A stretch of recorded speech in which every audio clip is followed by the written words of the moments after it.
हरे जी।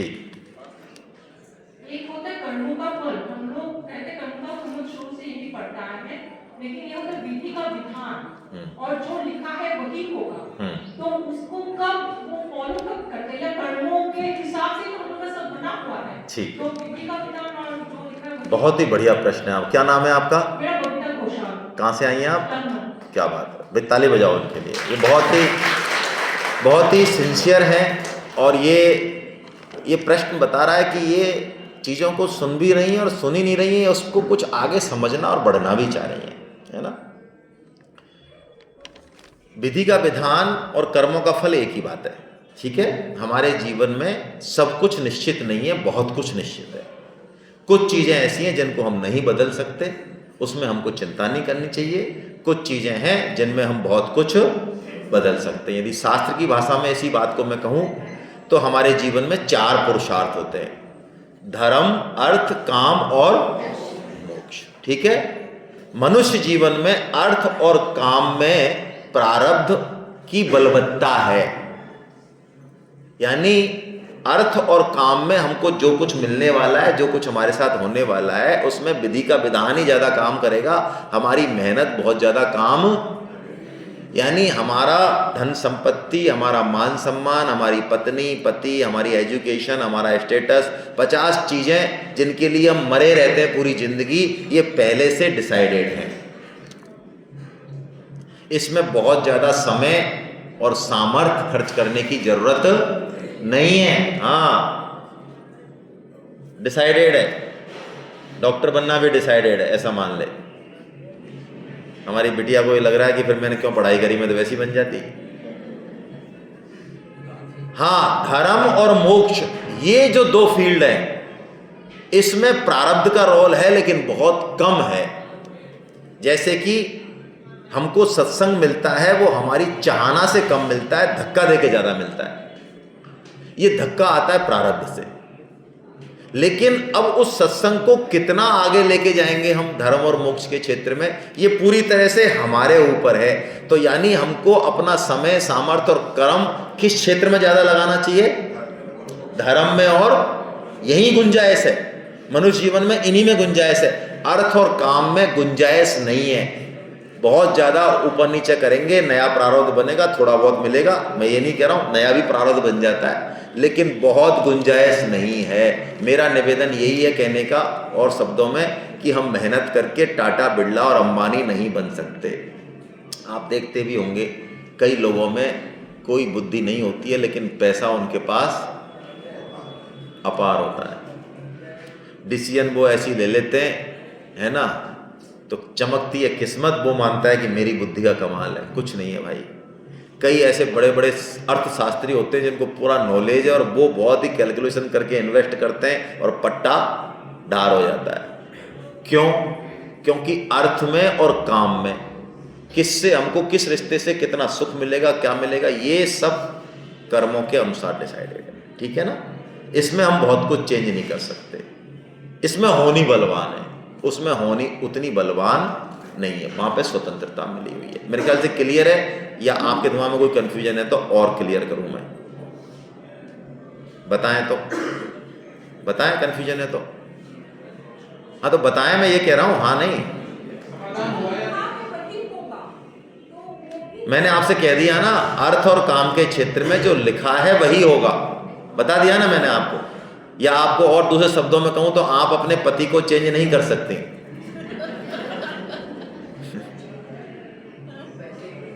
मैं अपनी पत्नी को चेंज नहीं कर सकता, चाहूं तो भी। मैं तो लाख चाहूं। भगवान ने दुनिया की जो सबसे बढ़िया पत्नी है वो मेरे को दे दी, बेस्ट से बेस्ट। वो मेरे पिता हैं और समर्थ पिता हैं। आज हम ही अपने बच्चे को अच्छा खिलौना दिलाते हैं, खराब दिलाते हैं क्या?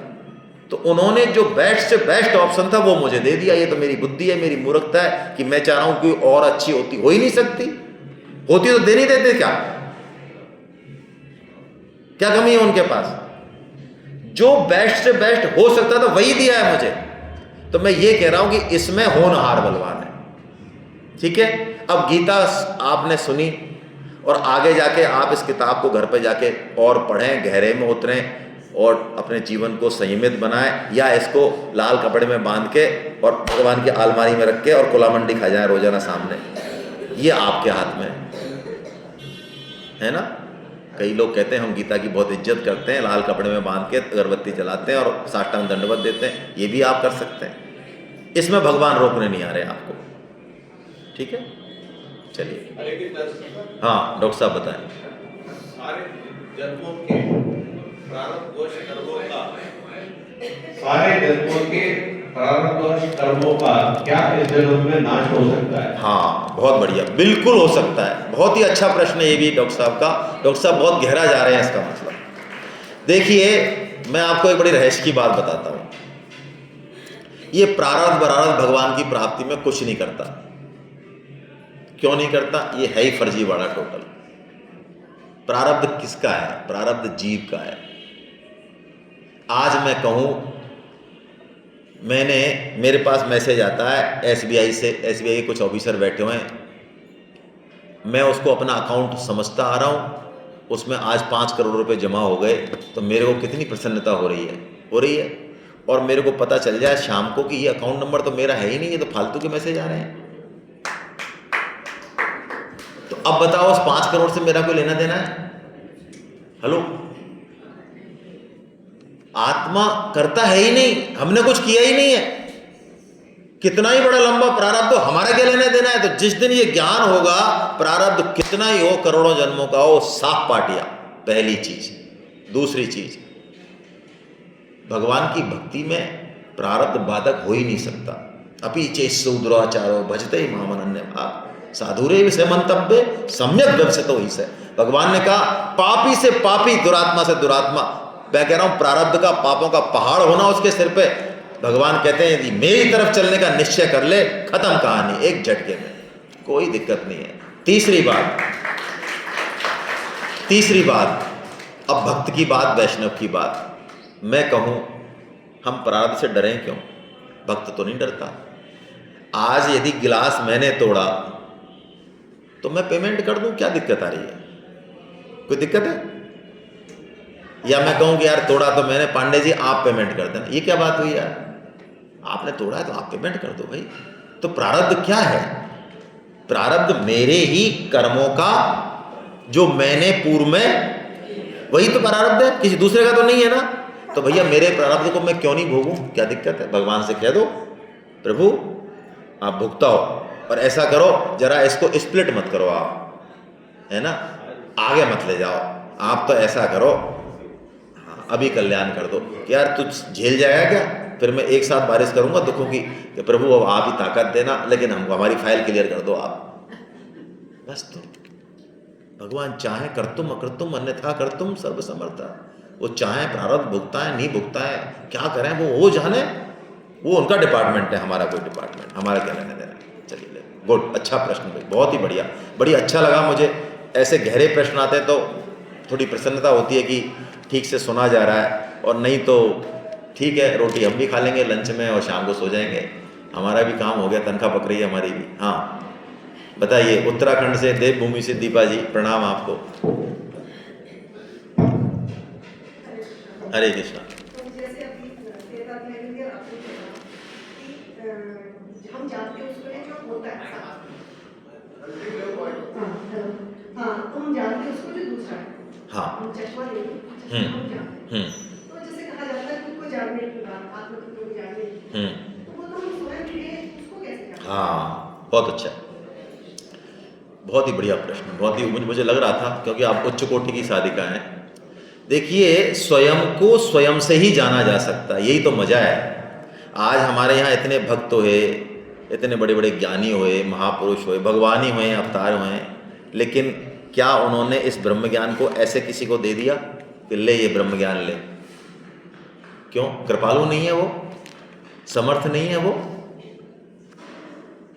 ये ब्रह्म ज्ञान है ही ऐसा, इसमें कोई दूसरा सहायता तो कर सकता है, लेकिन चलना तो खुद को ही पड़ेगा, स्वयं से ही स्वयं को जानना होगा। कोई गुरु कान पकड़ के नहीं जना सकता, भगवान ही नहीं जना सके। तो स्वयं से स्वयं को जानना है कि फिर वो ज्ञान रूप हो गया, वो है ना, फिर वो त्रिपुटी बचती नहीं है। जैसे कि परम श्रद्धेय सेठ जी महाराज कहते हैं कि हमको यदि ऐसा लगे कि मैं ज्ञानी हूँ, मैं जानता हूँ, इसका मतलब अभी हम ज्ञानी पूरी तरह से, क्योंकि जिस दिन हम ज्ञानी हो जाएंगे उस दिन हमको ये पता नहीं रहेगा कि मैं ज्ञानी हूँ। आप समझ रहे हैं, ये बात बहुत अलग तरीके की अनुभव की चीज़ है। कैसे कहें इसको, जैसे कोई सरल व्यक्ति है और वो कहे भाई साहब हम तो बहुत ही सीधे हैं, तुम्हारी कसम, तो तू सीधा नहीं है भाई, क्योंकि तुझे पता चल रहा है कि तू सीधा है। अर्जुन को भगवान इसलिए कहते हैं गीता में अनघ, अर्जुन अनघ, अरे अर्जुन तू पाप रहित है, क्योंकि अर्जुन को पता ही नहीं है कि मैं, अर्जुन का मतलब क्या है, सरल। अर्जुन को पता ही नहीं है मैं इतना सरल हूं। तो वो जब जानता है व्यक्ति खुद को, तो वो वही रूप हो जाता है, इसलिए उसको खुद को ही पता चलता है दूसरे से स्वयं। इसलिए भगवानों का सत चित आनंद स्वरूप, वो सत रूपी हो जाते हैं, वो चित रूपी हो जाते हैं, वो आनंद स्वरूपी हो जाते हैं, हम ज्ञान रूपी हो जाते हैं। ऐसा नहीं है कि मैंने अपने आप को जान लिया, देख मैं बोरा ना, ऐसा नहीं है। चलिए और कोई, यस सर, इनको पूछ लेने दो एक बार, पहले इनका फर्स्ट क्वेश्चन है। भक्ति और कर्म कांड में क्या संबंध है? हाँ, भक्ति और कर्म कांड में क्या अंतर है? देखिए, कर्म कांड में भगवान से प्रेम की महत्ता मुख्यता नहीं होगी, है ना। कर्म कांड एक रोबोटिक एक्सरसाइज है, वो दिखने में बहुत ऊंचा होगा। आजकल प्राय भक्ति की जगह कर्म कांड का ही प्रधानता है, बुरा मत मानना। भगवान ने गीता में कहा श्रेयो ही ज्ञानम अभ्यासात्, श्रेयो ही ज्ञानम अभ्यासात् ज्ञानात् ध्यानम विशिष्यते, ध्यानात् कर्म फलम त्यागम, त्यागात् शांति अनंतरम, है ना। अभ्यास से ज्ञान श्रेष्ठ है, भगवान ने कहा 12.12 में। अभ्यास क्या है? कर्मकांड। अब मैं कोई घर में, समाज में, मेरी जाति में कोई परंपरा चल रही है, मैं कर रहा हूँ, लोगों को जिमा रहा हूँ, ढोल ढांगड़े बज रहे हैं, जुलूस निकल रहा है, मौज हो रही है, भाव हो रहा है, उसमें भक्ति का पता जाता कुछ नहीं है, लेना देना कुछ नहीं है। दक्ष का यज्ञ है, बड़े विधि विधान से है, विधि सम्मत, वेद सम्मत है, बड़े बड़े देवता आहुति लेने बैठे हुए, मजाक थोड़ी है वहां पे, सारे देवता बैठे हैं साक्षात। हम तो कहते हैं अग्निदेव पहुंचा रहे हैं, अरे काहे के पहुंचा रहे हैं, बैठे हैं साक्षात। लेकिन वो दक्ष यज्ञ में भगवान का प्रति श्रद्धा, भगवान के प्रति प्रेम आदर, तो वो क्या रह गया? केवल एक कर्मकांड रह गया, उसका फल जैसा हुआ आपको पता है। तो कर्मकांड में विधि विधान की और कामना की मुख्यता है, और भक्ति में प्रेम की मुख्यता है ना। गोपियां विधि विधान का पालन नहीं करती हैं, लेकिन भगवान उनके पीछे पीछे घूमते हैं। चलिए, बहुत बढ़िया। हरे कृष्णा। और किसी का है? हाँ, डॉक्टर साहब का और है, बताएं। सत्संग, श्रवण और नाम जप, तीनों का उत्तम होने। फंसा दिया आपने तो। सत्संग सबसे उत्तम है, सत्संग से सब हो जाएगा, सत्संग से नाम जप भी हो जाएगा, श्रवण सत्संग है ही। स्वामी जी और सेठ जी का यही मत है, स्वामी जी ने भी यही लिखा है कि हमने भाई सत्संग से बहुत लाभ पाया है, हम अपने जीवन में सर्वोच्च सत्संग को ही प्रधानता देते हैं, है ना। नाम जप भी करा देगा वो सत्संग, सत्संग को नहीं छोड़े यदि कोई। और जब उद्धव गीता में भगवान श्री कृष्ण ने भागवतम में उपदेश दिया, तो उद्धव गीता जो कि गीता से भी बड़ी है, उसमें भी भगवान ने यही बात कही है कि सत्संग को मैं सभी बीमारियों की दवा मानता हूं, सत्संग से सब काम हो जाएगा। देखिए, भक्तमाल परम श्रद्धेय नाभाजी ने लिखा, उनके सामने 4 थे और चारों एक से एक बढ़ के हैं। कौन? भक्त है, भक्ति है, भगवान है और गुरु है। अब बताओ किसको कम बताओगे और किसको ज्यादा बताओगे? $1 मिलियन प्रश्न है ये। भगवान से ऊपर कौन है बताओ, और गुरु से ऊपर कौन है? और इनकी भक्ति और भक्त। लेकिन नाभाजी ने पूरा विचार करके और भक्त को सब भक्त परत्व कर दिया उन्होंने। भक्त भक्ति भगवंत गुरु चतुर नाम बपुए, इनके पद बंदन किए नासै बेघ्न अनेक। सब संतन निर्णय कियो मति श्रुति पुराण इतिहास। भजवे को दोई सुघर कह हरिदास। कितना स्पष्ट है। सारे संतों का मत यही है क्या, तो भगवान और क्या, भगवान के भक्त, और भगवान के भक्तों को भगवान से भी ऊपर बताया है। स्वामी जी ने कहा अंतर्यामी गर्भगत दो पूजे जाने। यदि हम जो गर्भवती जो माता है उसकी यदि हम पूजा कर रहे हैं, उसको हम जो है खाना खिला रहे हैं, उसका पोषण का ध्यान रख रहे हैं, तो खाना तो उसको खिला रहे हैं लेकिन पोषण उसके बच्चे का भी हो रहा है। इसलिए भक्त का यदि हमने संग कर लिया, सत्संग कर लिया, भक्त का पोषण कर दिया, तो भक्त के हृदय में कौन बैठे हैं? भगवान की पूजा फोकट में हो रही है।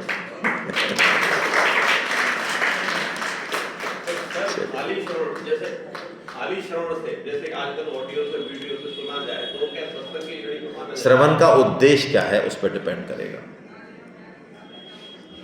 ठीक है, श्रवण का मतलब उद्देश्य हर चीज में, साधन कोई भी होगा उसमें उद्देश्य डिपेंड करेगा। अब आपने आपकी दुकान पर कब्जा कर लिया और आपने कहा कि मैं 6 लाख नाम जप करूंगा और दुकान छूट गई, तो बिक्री कर दी आपने। तो नाम जप कोई खराब चीज है, कोई छोटी चीज है, लेकिन आपने क्या किया, आपको होश नहीं है।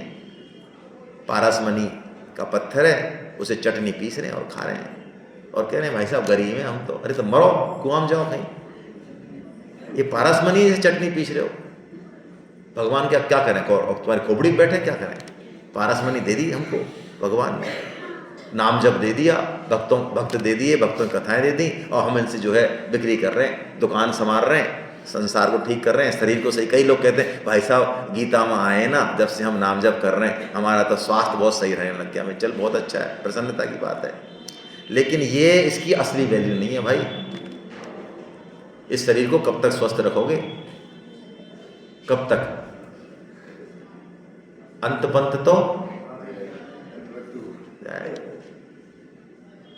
तो नाम जप की बिक्री इसलिए करेंगे क्या? इसलिए नहीं करेंगे। चलिए, हरे कृष्णा। बताएं प्रभु, बताएं फटाफट, चलिए लास्ट। हाँ, कर्मों के हिसाब से मनुष्य का जन्म नहीं होता। ठीक है, इनका प्रश्न है कर्मों के हिसाब से क्या मनुष्य का जन्म होता है? मैं आपसे निवेदन कर रहा हूं कि कर्मों के हिसाब से मनुष्य का जन्म नहीं होता। प्रश्न आपको उल्टा लगा होगा, उत्तर है ना। अब मैं बता रहा हूं, आपने उत्तर पूरा नहीं होने दिया।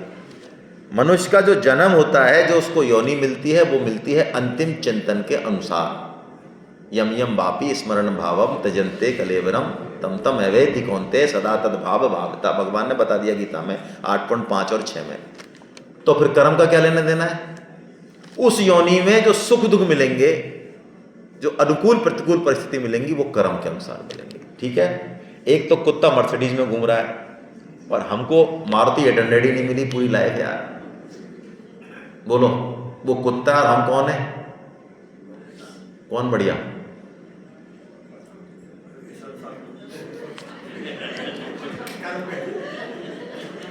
चलिए, हरे कृष्णा।